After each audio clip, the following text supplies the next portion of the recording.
Hey everyone, it's Jason. Welcome to another Vampire The Masquerade Rivals. This is expansion for Blood and Alchemy.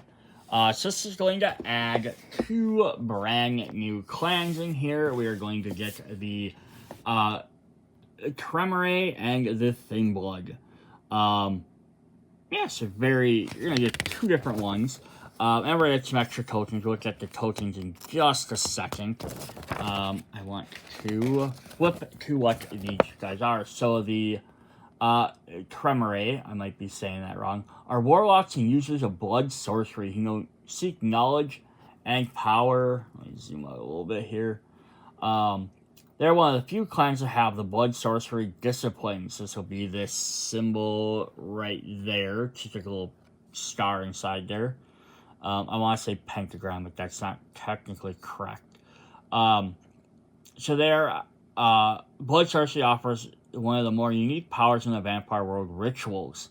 These are powerful ongoing cards that take time and blood to perform but grant significant abilities to their practitioners. So they're going to get that. So they're going to be able to use rituals to be able to do special things. Then we have the Thin Blood. The Thin Blood are barely vampires in the view of the Carmarilla, which are like the head group overall of vampires. They're so far removed from the original vampire Cain that the blood holds little vampiric power. However, their half-living nature gives their blood unique properties as well. They can mix their blood with various chemicals to be able to perform a variety of basic vampire abilities. They are the only clan with Thin Blood Alchemy discipline. So this will be, can't really see it very well there, but it's kind of like an hourglass.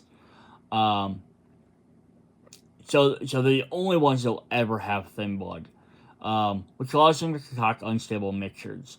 So they travel in large groups and must gang up on vampires. So overall, they're a little bit weaker, but they get to do extra damage. So we have some new concepts and keywords in this set. We have -1 blood potency tokens. These tokens reduce the maximal blood and powers of a vampire. Thin Blood uses these tokens to bring other vampires down to their lowly levels. Consider these to be tokens to be side effects of inhaling the vapors from their questionable concoctions. So, the next thing we have there is we have fear tokens. Tokens of variety can apply to the word vampire. Their fear appears on one side of the token. The other side is not ready till the start of the next turn. So if it's not an exhausted vampire, you're not ready, but they still return to your haven. So it's very interesting. So we're going to get a set of these tokens. Just as a reminder. So remember, a blood potency just lowers their overall health. If they have 5 blood potency and they have 5 health and you reduce it, their health is now 4.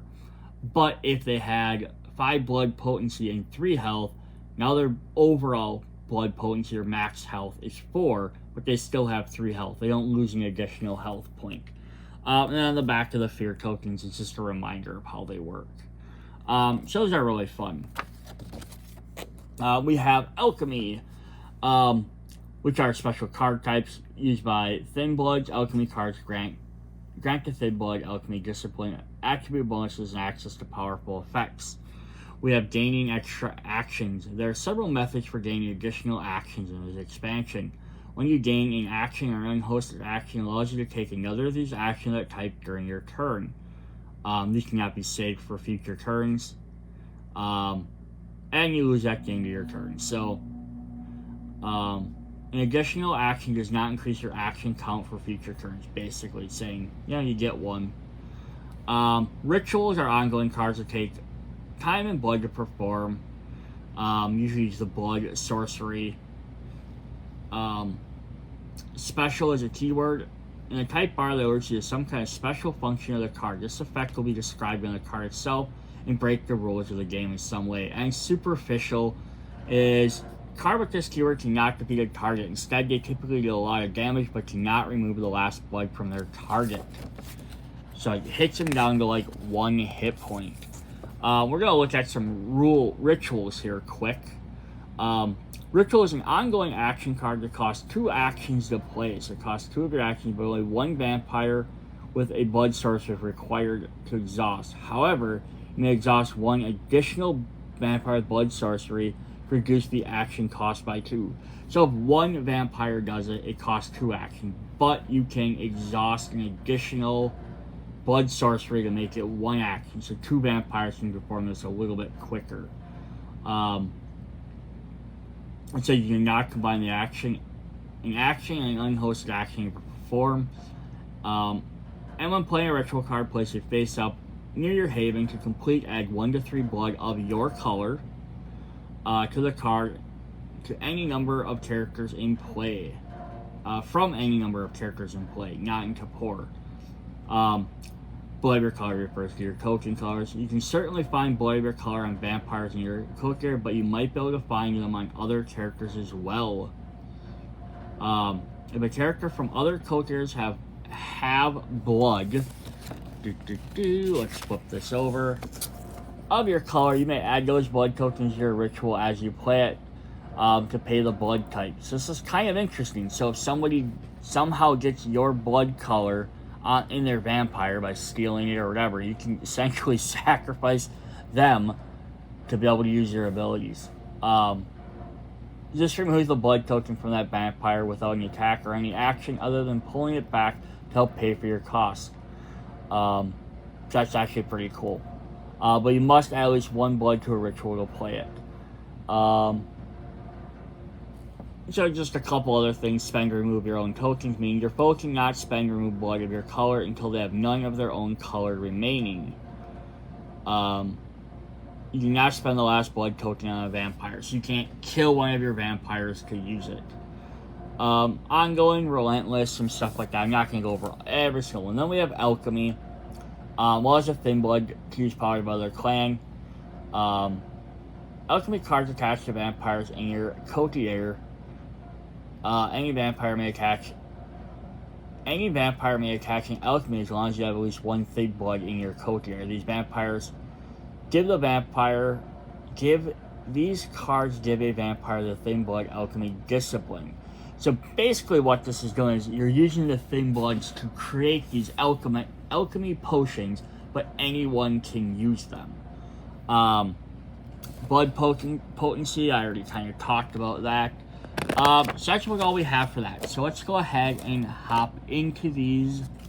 We're going to start with the Tremere. Tremere? I'm not sure. We have Sonia Valentine, who has, at the start of your turn, replace 1 blood on target character on the streets with 1 colored token from your general supply. Okay, so this is this is kind of neat. So if there's a character in there, she can basically swap their token with yours, and that way when you do a ritual, you can steal your blood back and take it out on them. That's neat. Aurora Nyx, attacker. This attack deals +1 damage to the target. Put a fear token on the target. Gregory, exhaust. Replace 1 blood on target character with 1 color from the general supplies. Who's have another guy that does that. Fukding. Pay 1 blood to put that blood onto a ritual you control. Interesting. So, yeah, you can add some extra blood onto one. So we'll have to look at ritual to see how else that might help. We have Faith Gray. When you play a ritual, draw a card. Darius Wolf. It's just funny that he has Wolf in his name and he's not part of the Gangro. He has Guard. But he also says, when this character blocks an attack, draw 1 card. Nice. And then the last one you usually have Lorenzo Merrick. That's exhaust, mend 1 blood on a character in your coterie. So not healer. Definitely not a bad thing to have. Our agenda, Rites of the Blood. The first time you play a ritual during each of your turns, gain 1 agenda. If you put +3 blood on a ritual, gain 2 instead. So this is one of them agendas that's not going to be usable by every single clan, like, by themselves, because you have to have blood sorcery to perform pretty much every ritual. And there are going to be some other clans that have them as well, but this will work well if you mix different clans together. But that's fine. You don't need to have these be 100% generic enough that every clan can use them. It's not bad to have some that are more aimed at a specific group. But it's nice that they're not directly tied into it. Like, this clan can only use this one. So that's kind of nice. We have the Haven, the Shankery. Leader ability. When you leader plays a ritual, gain 1 unhosted action. That's kind of nice because you're already probably spending them to play it, so you're going to gain extra action back. Alright, then our main deck. We have 2 copies of Extinguish Vitate, which is the blood vampires use. Blood sorcery, remove all blood of your color from target character. Interesting. So that's kind of a neat alternate action for them characters. I was thinking like, oh, you just swap their blood, that way you can spend it for rituals. This also be another way you could keep slowly swapping all their blood out, and then someone would be like, oh, they're gonna play a ritual. Instead, you could drop this card, just boom. Oh, they had 3 blood on them. I just removed all 3 of their blood. Now they're dead. That's kind of neat. We have 2 copies of Blood of Potency. Attached to acting character, has +2 blood potency. Nice. When this attaches, this character mends +1 for each sorcery they have. Cool, so you get more health, and then it can also heal you back up. Now, we have the minus tokens. I wish they had plus tokens as well. It's just a reminder. You can slap it on top of your character. Or like on the side of the card, they had something for attacking. It showed like a little plus. That'd be kind of neat too. Just so you can easily remember. So I'd probably put these below my vampires. So I would probably have them like this as opposed to like this. Just because in that way I can easily see, okay, this has +2. But it'd be kind of neat if they just had the symbol off to the side, like up in the top corner. So it kind of matched with your vampire so you can easily tell. But that's alright. We have 3 copies of Scorpion's Touch. For each blood sorcery the attacker has, replace 1 blood on the target of the blood of your choice from the general supply. Very interesting. I like this idea that you have a way to basically make your opponent pay for your colors. Or vice versa, if someone did that to you, you could replace yours back. That's another option. 2 copies of Theft of Vitate. Blood sorcery. Burn target unattached city deck mortal in the streets. This is not defeating them. If they have a bird benefit, acting character claims that reward. Oh, that's not bad. So you don't gain, you don't defeat them, so you get rewards there, but you can burn them and gain health, which can also keep your opponents from getting them. Very interesting. 3 copies of Bale's Crest. Play this card face up. Blood sorcery. Pay 1 blood to add +1 aggravated damage. You may activate this ability once for each blood sorcery this character has. Ooh, that's kind of cool. So your opponent will know that you're playing this, but you can spend your blood to more. First of all, do more damage, which is always good. Secondly, the fact that it's aggravated means that if you defeat them, they're going to get burned. And then since you're playing it face up, it can kind of be a good mental trickery card as well, because you don't have to pay for this if you don't want to. You play your card, they can decide if they want to play something or block or how they want to do that, and then they might be like, you know what, I'm not gonna do too much, and then you might just be like, you know, I don't have to pay for my blood, you know. Interesting. We have 2 clan-specific cards. We have Seek Knowledge. So this is one of our first rituals. So it says place up 1 to 3 color on your card. I'm going to remove 1 blood from this card. Draw 2 cards, and then discard 1 card. 1 empty. Burn this. So basically, the more blood you put on, the more actions you get. We did have the 1 vampire that let him put his blood on there. So basically, he could keep sacrificing blood to keep these rituals going longer and longer. Yeah, that's kind of definitely a cool effect. We have, so one thing to remember with the rituals is because you have to keep spending blood to do it, you probably don't want to have way too many in your deck because you're only going to be able to pay for so many in a row before you're just eventually going to run out of blood. 2 copies of Sweep of the Damned. Ongoing, foes in your character's Kapor have +2 blood potency. At the start of your turn, if +1 foes in a character in your +1 foes have a character in Kapor, remove 1 blood from this. When empty, burn this. Oh, I was trying to figure out why you would want to give your foes extra health. Here's why. Because it's when they're in Kapor, they can't come back into play till their health is full. So if you play this card and their character has 5 blood potency, they can't come back in until they healed 5. This would now make them have to heal up to 7. But it's, yeah, that's kind of neat. So it'll force them guys to basically stay out of play even longer. We have 2 copies of Defense of the Sacred Haven. Ongoing, characters in your haven have 1 secrecy. At the start of your turn, remove 1 blood. When empty, burn this. 2 copies of Truth of Blood. Ongoing, pay 1 prestige to remove 1 blood from this. Target foe loses 1 agenda. Okay, that's kind of neat, because it's not forcing it every turn. You get to use it when you can afford it. That's definitely not a bad idea.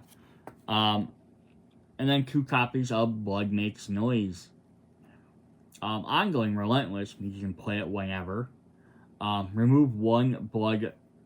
You can use this action whenever then, because it's Relentless. Remove 1 blood from this, gain 1 prestige or 4 influence. When empty, burn this. Nice. Yeah, you definitely have to like kind of plan around these to make sure you have enough blood so you're not sacrificing too many characters for it. But again, a lot of these vampires have abilities that let you put blood on other characters so you could use your opponent's blood. It's definitely interesting. 2 copies of Envenerate. Use only in the street. Steal 1 prestige from target foe and put it on the acting character as blood. This is a mend effect. Oh, that is neat. It's a clan only card though, so it kind of sucks, but it helps for this deck. Kind of sucks because you can't use it for anybody. 2 copies of Reign of Blood, unhosted action, Steam. Ooh, haven't seen a Steam yet. Influence Conflict. Should each player mend 1 on each character in their coterie and Kapor. Ooh, so this is very interesting because, you know, again, you always have to wonder, like, can I afford, do I need to heal? Is it worth letting my opponents heal as well? And with these guys, where they're gonna keep spending blood all the time, is it worth letting them get extra blood in the sake of you can heal? This might be even something of the Steam, like you might, you know, they might maybe work with you, like, hey, if you, like, player 2, like, you know, if you help me win this, you know, win this conflict, everyone's to heal, I promise not for the next, like, couple of turns or whatever, I promise not to, or maybe, like, as long as you don't do anything to me, I won't put any blood tokens on you, like, I won't use you for my rituals, like, and then they might be like, hey, you know what, I'll help you out, I can afford to heal, as long as you're not killing me. That'd be kind of a neat idea. Awesome. We have 3 copies of Intimidation. Social Attack. +2 damage to city deck mortals. If the attack's blood potency is higher than the target's, exhaust the target and put a fear token on them. Cool, so it works both ways. So if you're doing city mortals, it does extra damage. Otherwise, you have a potential to do fear on them. 3 copies of Absolution, which is a mental attack. If target has +1 blood of your color, negate all reactions. Ooh, that's fun. So again, this should be one that works really well with these characters, but might not work in the, you know, in like one of the base set characters who don't have a way of putting blood on other characters. 3 copies of Mesmerize, another mental attack. If you have that symbol, Dominate, I believe, put a fear token on a target. We have 3 copies of Premonition, unhosted action. Attach a character in your coterie and gain 1 action. if you have the eyeball, which is aspect, I believe, party characters and attacking members of this party play their attack card face up. Oh, nice. So you just see what's coming towards you, so you decide if it's worth getting. Oh, they have this card, so you're going to add 2 damage. I can't really block it anyhow, so I'm not going to waste a card trying to. It's kind of neat. And then 2 copies of Heightened Senses. Target or ranged, I keep calling it target, ranged, physical, and social, reaction, and special. This is our first special card. You may play this card to aid any character in the streets from any coterie. Target defending character in the streets has +1 defense for each aspect your leader has. Interesting. So this is very contingent on who your leader is. And the leader of this set does have that, but it also gets 1 extra defense. But if you made her your leader, she could give out 2 of them. That's definitely a neat idea. Yeah, so that's the Tremeres. Let's go ahead and jump into our second group. We are also going to get our 2 deck dividers. Or divider, I guess. Box dividers. For the main deck and your extra cards from, like, the Crypt. Up next, we have the Thingblood. So you're going to notice right off the bat, his first one costs 3. Normally the highest ones in every set have cost 6, maybe 5. 5 or 6, these guys cost 3, so they're a lot cheaper, and they're going to get hurt. And you only still get 7 of them, you don't get more, but it means you're going to have more of them probably out at a time. And then he has the Thingblood discipline there, which I think that's the only discipline these guys get naturally. They don't get a bunch of other ones. So attack.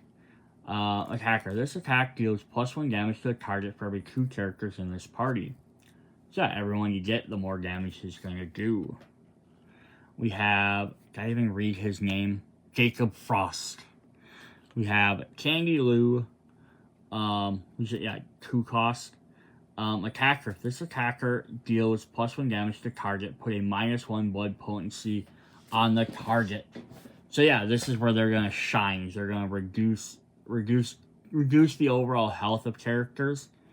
As far as I know, I think they stay on them even when they go into Kapor. I don't believe they remove them.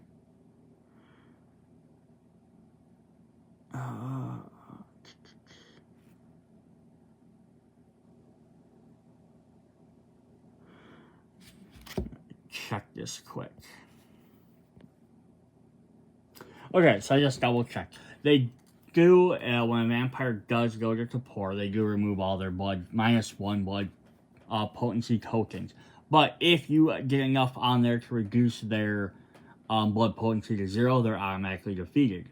So it could just be a way of, like, even if you're not doing the extra damage to characters, you could always just try and drop their health all the way down. Like, they have, like, a character that has, like, a 2, 3, you could just drop 2 or 3 counters on them to get rid of them. We have Joseph Drake. For each alchemy attached to a character, +1 defense during attacks. April Smith, you know, so see, they don't have a lot of stats in there either.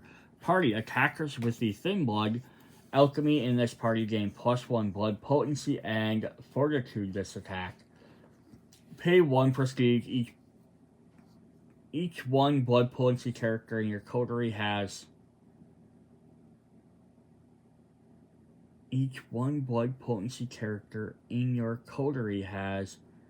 +1 damage this turn. I think they messed that up. I think they want to say, is that supposed to be a different symbol on there? She's not under card clarification, so I do not know. I wonder if they're supposed to have the other symbol on there, which would make more sense, right? Well, no, because we have the next one, which is the same thing. Valerie Nash. Party attackers with the Thingblood in their party gain +1 blood potency and have aspect this turn. Pay 1 each. 1 blood potency character in your coterie has +1 damage this turn. Oh, okay. So they gain defense for every blood potency they have. So the idea of this is supposed to be, because normally these guys have one to 3 health.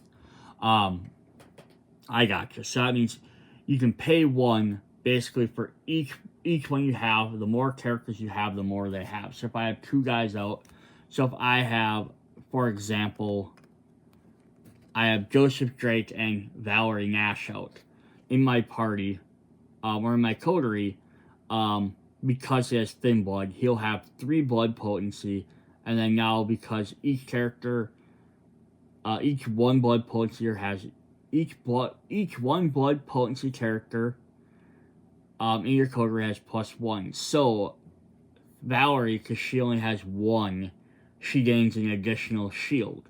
So the 2 cost guys don't, but they gain extra bonuses. So it's basically the 1 cost guys give skills to the other characters, whereas they get extra defense by being lower. Okay, that's kind of interesting. And we have more guys like that. We have Caleb Walker, who gives your thin bloods blood sorcery. That's cool. So we can use cards from the other deck. Then gives them the 1 defense. And then we have Wendy, which gives them obfuscate. So you have 4 different cards that'll give your other characters other stuff. Well, they gain bonuses themselves. Plus, all the other characters gain bonuses for having more people. So it's just a way for them to defend themselves. Alright, recruitment drive. When you recruit a character, gain 1 agenda. Which normally seems like, oh, that might be a simple way. Well, but the thing is, if you die too many times, your opponents are also getting points every time they defeat you. So you're going to probably want to do something else to win there. But I think this one's one where you could probably get all 7 of your guys out very easily or often. Versus some of the other sets where you have like 6s and 5s and 5s and 4s.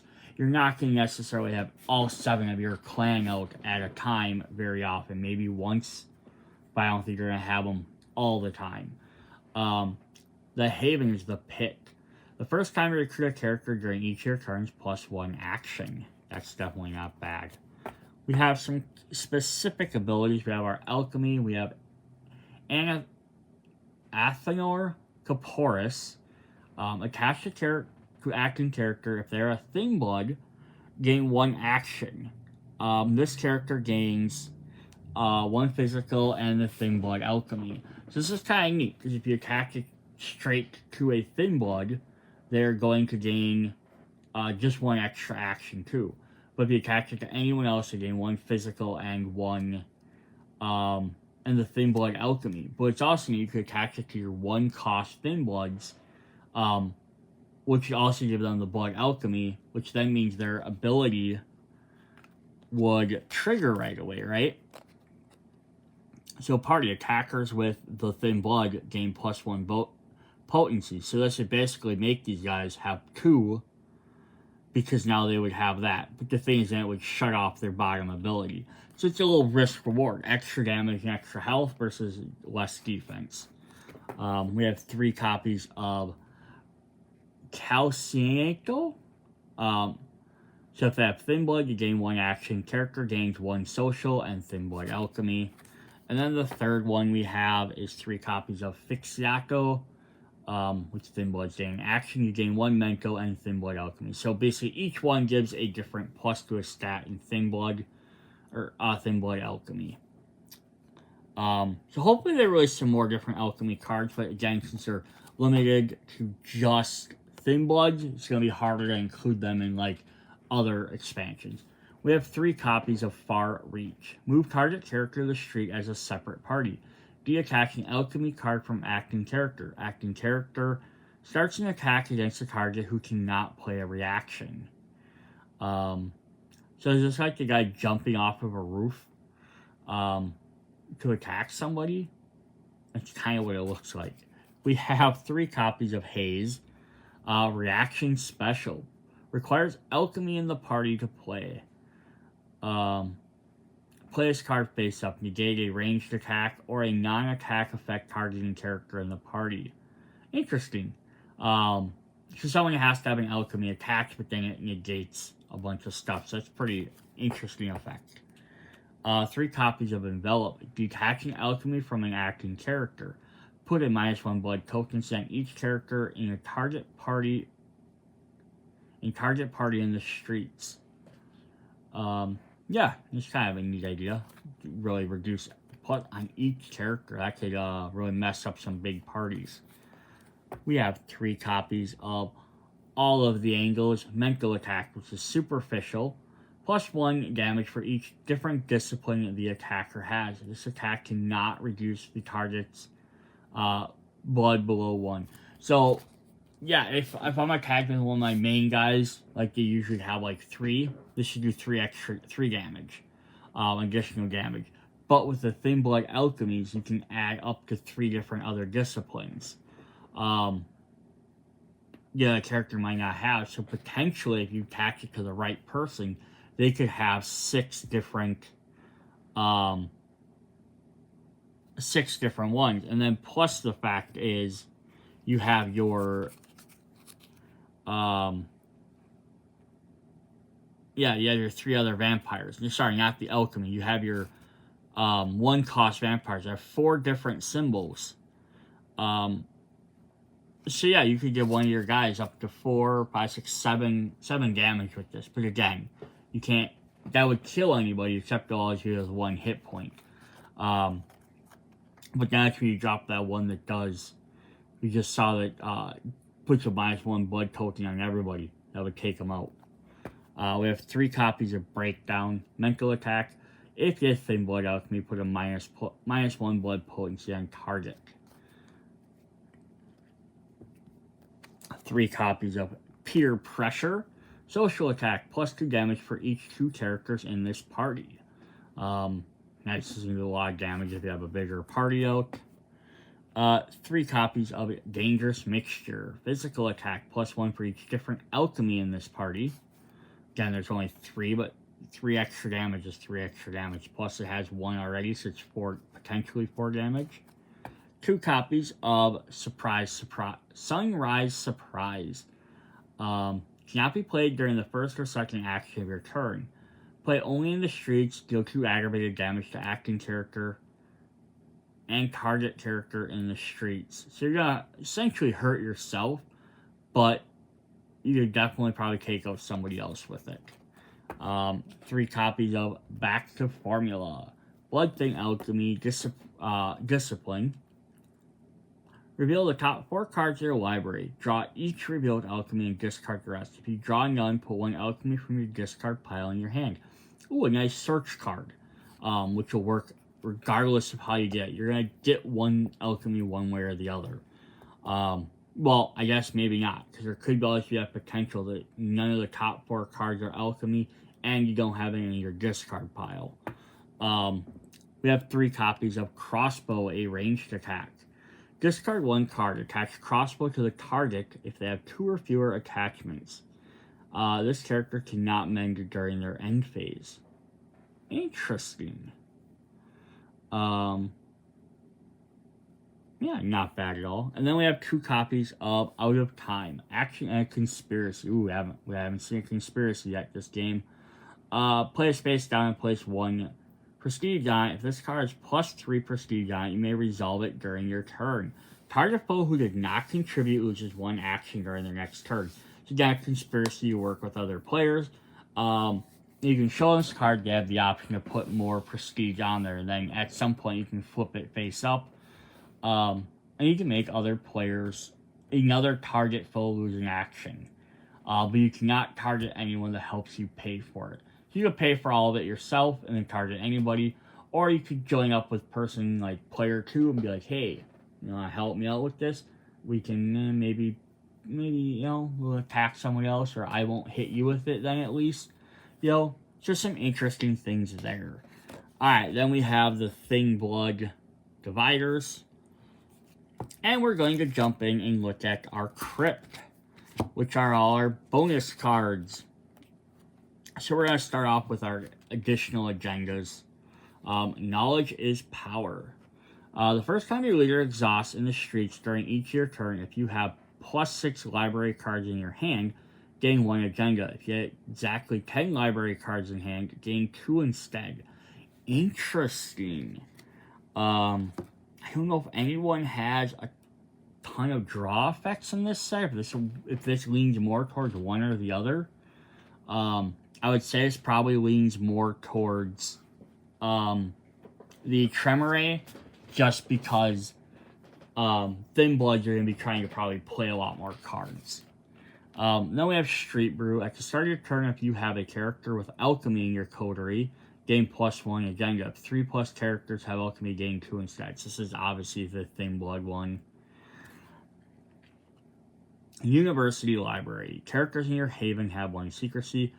Ability Relentless. Pay 1 blood to draw a card. Okay, so cool. That works great with that other card. They kind of tie together now. And then we have the Thrift Store. Leader ability. Characters in your library have -1 blood potency cost. Interesting. Or your library cards, not characters in the library cards. So that means they can be played on cheaper characters. Because remember, you have to have a character of that cost. So again, lots of the vampires on here in the Thin Bloods are 1 to 3. So like this 3 cost isn't going to work on any of the smaller level characters. And we do have one like this. We have some of these 5 costs in here. So unless you up their blood potency, you're not even going to be able to play a 5 cost on there. But that's the whole point of playing them Alchemy, which gives them the extra, or some of the other characters that give them the extra blood potency. When your leader's defeated, put a -1 blood potency on target character. Nice. So make your cards a little bit cheaper so other characters can play them. And it also has that. Cool. We have some additional vampires. We have Alejandro Lopez for the Tremeres, who has 2 blood sorceries. When this character mends during a player's action, draw 1 card. And then we have Claudia Sterling. When this character takes damage from an attack, place 1 of that lost onto a ritual you control. Well, that's neat. So at least if she does die, you get boost your rituals. We have another high cost Thin Blood with 3, which is Frog. When a character in this party attacks as an alchemy, ready them. Detach alchemy from this character to prevent 1 damage. Interesting. So you can kind of attach and detach to gain some bonuses. And then we have another cheap one. We have Heo Zhong, or Zhang. So attackers with Thin Blood gain +1 blood potency and the lightning bolt symbol discipline. And then you can pay 1 to do that. So that's kind of neat. That gives you a 5th member to add onto there, which again, you can add up your blood potency and make your 3 cost guys even more. So if you have 4 of them, you can make your 3 cost guys have 7 health. It's just all attackers. It doesn't like attach to them. Alright, so then the rest of the cards are, for the most part, will be 1 or 2 copies. They are finishing off the 3 sets of cards of every card. So each expansion has 3 sets of every single type of card, with very few exceptions on that.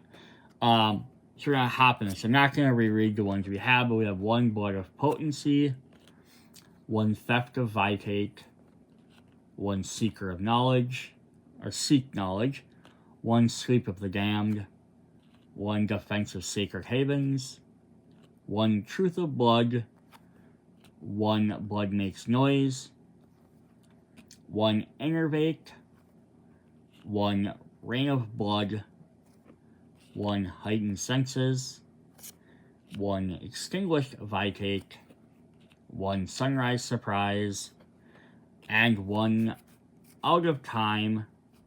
So those are all the ones that are just going to finish off, so now you have 3 copies of each of them. So again, you can either swap something out of one deck, or if you're trying to like make extra decks, or however you want to do, mix and match everything. Then the rest are brand new ones. We get 3 copies of them. We have, first one's free, Social Attack. Detaching alchemy from a character in this party. Steal a retainer from another member of the opposing party and attach it to the attacker. Ooh, that's kind of neat. So you can steal their retainers. This is a great way to make your guys more powerful. We have 3 copies of Backup.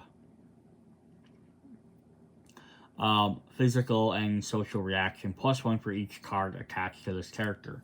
So whether it's a alchemy, an animal, a vagrant, a citizen, However, as long as a title, it just has to be an attached card.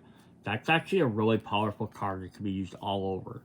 Then the last set of cards is we have 3 copies of Third Tradition. I love these Tradition cards. The Prodigy. To pay 1 prestige. Ongoing. At the start of your turn, each player with +4 vampires in their coterie chooses to either lose 1 prestige or discard 1 card. This is kind of neat because it almost works against the Thin Bloods. But yeah, this could be like if you know you're gonna be playing somebody, or you're playing people, or you find out people are playing a lot of vampires. This could be a great way to like make them limit their stuff. So that's definitely cool. Alright, so that is what we have for Vampire's Arrival, Blood Alchemy expansion. Yeah, add some neat stuff with the new rituals. Give you some options there. The Thin Bloods with the Alchemy and their unique deck building strategy is kind of cool. That's what really makes this game neat, is each clan plays very differently, but you can also sit there and look at your cards and see how some of them can work together, and what they can do.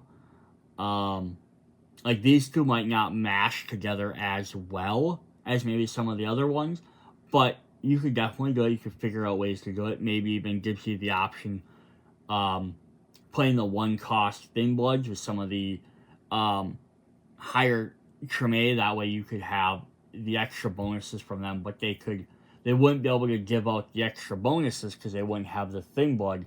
But if you had 1 or 2 Thin Bloods, you could add the Alchemy to them guys, give them the abilities. You could do some really neat stuff with that. Alright, that's it for this. Check out the other expansions. See you guys later. Bye.